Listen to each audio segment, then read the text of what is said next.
In the counting houses of the Holy Roman Empire, men bent over tipping brass scales, pulling the good coins out of circulation one by one. The money in an ordinary purse was quietly turning to copper, and the men behind it were not thieves working in the dark. The forgers were the states themselves. To pay for a war, the princes of the empire turned their own mints into machines for wrecking their own money. It became the worst inflation in the entire history of the Holy Roman Empire. This is the story of the Kipper und Wipper time, when a whole civilization debased itself, coin by coin, until the small change in people's hands was almost worthless. It even had a name that told you exactly how it was done. Stay with me.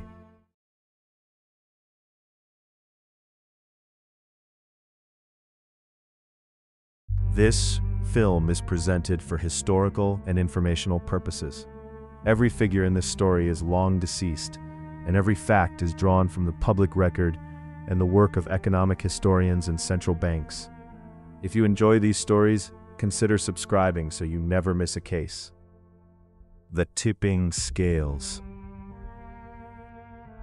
The name comes from the scales. A whippy was a small balance that quickly tipped, kippen, when a coin was a full, proper weight. Money changers used it to sort the good, full silver coins from the debased ones. The commonly cited gloss is the clipping and culling times. But the point was not to sort coins for honesty. It was to hunt down the good money. The full weight coins were culled out of everyday circulation, carried off, and melted down. What was handed back to the public was always a little worse than what had gone in. To understand the crime, you have to know the victim. The good coin was the Reichstaler, a heavy piece of nearly pure silver, and the whole empire had once agreed on its standard. That agreement and that trust is what the Kipper and Wipper time quietly ate alive. The rot in the rules. And here is the strange part. The rot began before the war, hidden inside the rulebook itself.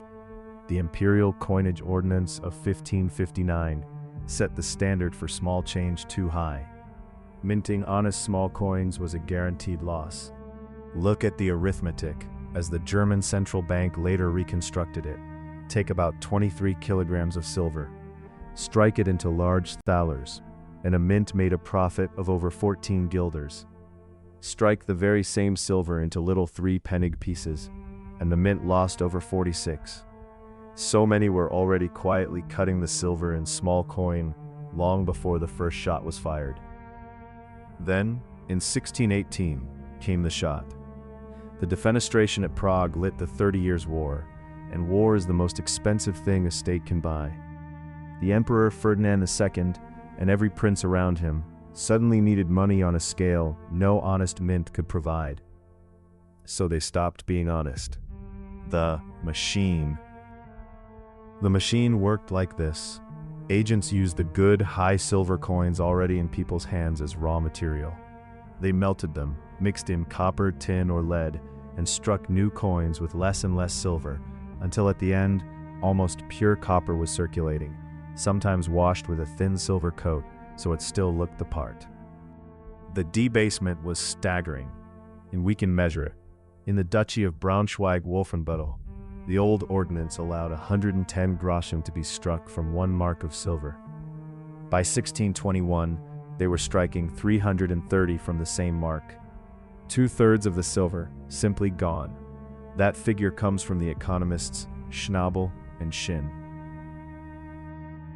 To run it at scale, rulers leased out swarms of unofficial mints.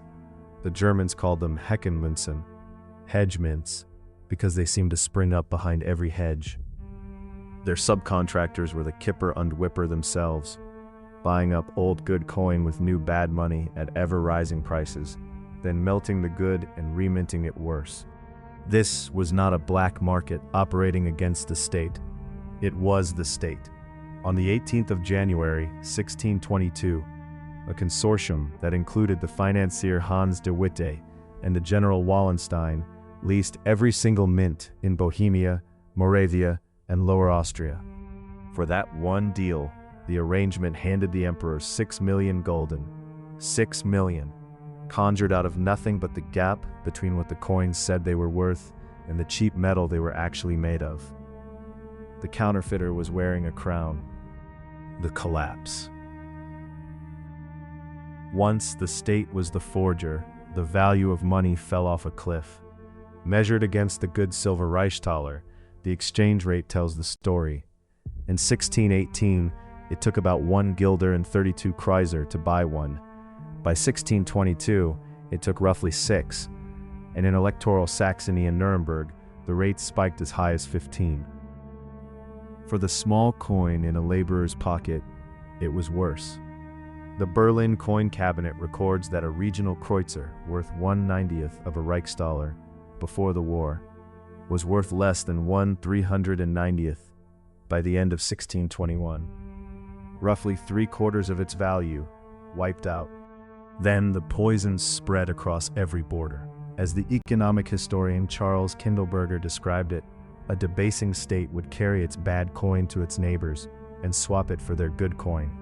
The neighbor defended itself the only way it could, by debasing in turn.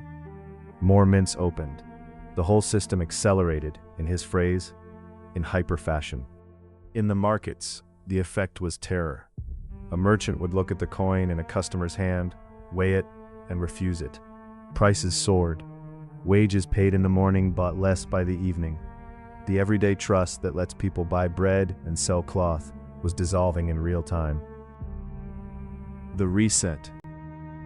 It could not go on, and it did not. Around 1623, the authorities pulled the brake, hard. Region by region, the empire turned back to the old standard of 1559. This was not one grand treaty, but a patchwork of imperial and territorial actions, all pointing the same way. The Kipper coins were called in and declared worthless, no longer legal money, and whoever was still holding a fistful of that copper when the music stopped simply lost. The state had taken its profit years earlier. The bill for the cleanup landed on ordinary people. 3 centuries later, a German government would reach for the same temptation, printing paper until it too was worthless, in the Great Inflation of 1923. The tools were different, metal then, paper later, but the lesson was the same one the Kipper and Wipper time had already taught. When a state decides that its own promises are cheaper to break than to keep, it can debase the very thing that holds a society together. The money survives, the trust does not, and rebuilding that is far harder than melting a coin.